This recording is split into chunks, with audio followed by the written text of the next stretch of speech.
आदरणीय प्रधानमंत्री मोदी जी के नेतृत्व में हमारी फाइनेंस मिनिस्टर निर्मला सीतारमण जी ने एक बहुत ही जबरदस्त इस प्रकार का बजट पेश किया है।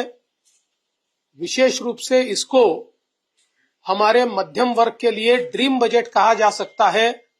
ऐसा बजट उन्होंने पेश किया है, इसलिए मैं उन्हें बहुत बहुत बधाई देता हूं।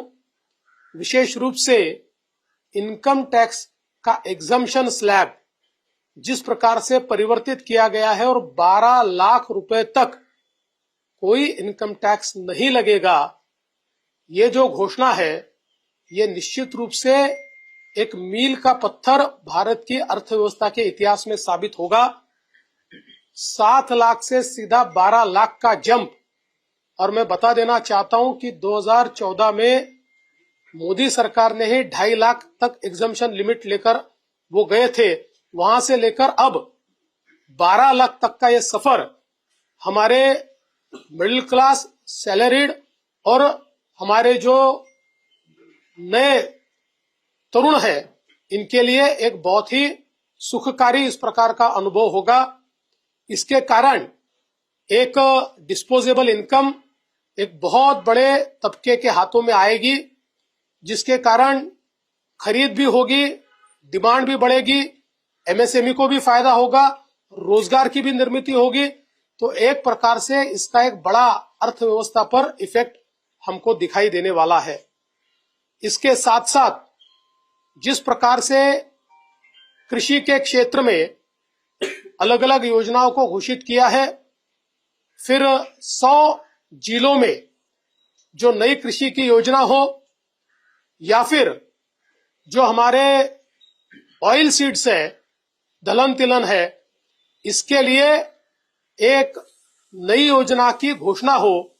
इस नई योजना के कारण बड़े पैमाने पर किसानों को फायदा होगा और केंद्र सरकार 100% माल खरीदने की बात कर रही है। इससे किसानों को बहुत बड़ा फायदा होने वाला है। हमारे जो मच्छीमारी करने वाले किसान हैं, उनको भी 3 लाख रुपए की जगह 5 लाख रुपए क्रेडिट कार्ड के माध्यम से सीधे बिना ब्याज के मिलेंगे और कृषि के क्षेत्र में बहुत बड़े पैमाने पर निवेश ये होता हुआ हमको दिखाई देता है। विशेष रूप से हमारी युवा शक्ति के लिए एमएसएमई का क्षेत्र ये बहुत महत्वपूर्ण है। इस क्षेत्र में भी जो क्रेडिट लिमिट है और जो थ्रेशोल्ड लिमिट है, ये दोनों को बढ़ाने के कारण एमएसएमई को विशेष रूप से फायदा होने वाला है। उसके साथ साथ हमारे जो स्टार्टअप इकोसिस्टम है, चूंकि महाराष्ट्र ये देश का सबसे बड़ा स्टार्टअप हब बन चुका है, तो स्टार्टअप्स को भी जो 20 करोड़ रुपए तक ऋण देने की बात कही गई है, इससे स्टार्टअप इकोसिस्टम को बूस्ट मिलेगा और हमारे युवाओं को बड़े पैमाने पर इसके माध्यम से रोजगार भी मिलेगा।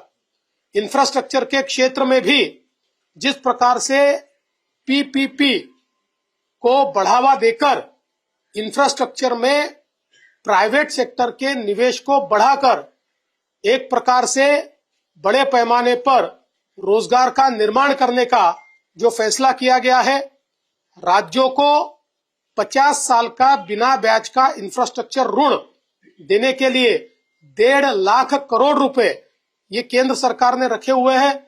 इसके कारण इंफ्रास्ट्रक्चर में भी बहुत बड़े पैमाने पर फायदा होगा।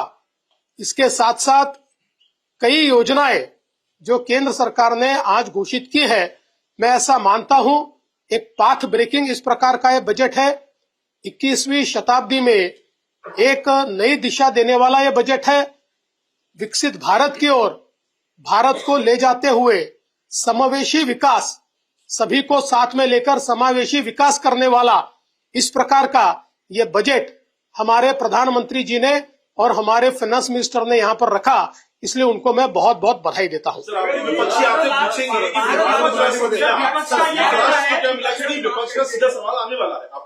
देखिए, आजकल बजट में आपको पता है कि स्टेट्स का उल्लेख कम होता है, लेकिन बजट के फाइन प्रिंट में महाराष्ट्र को क्या मिला ये पता चलता है।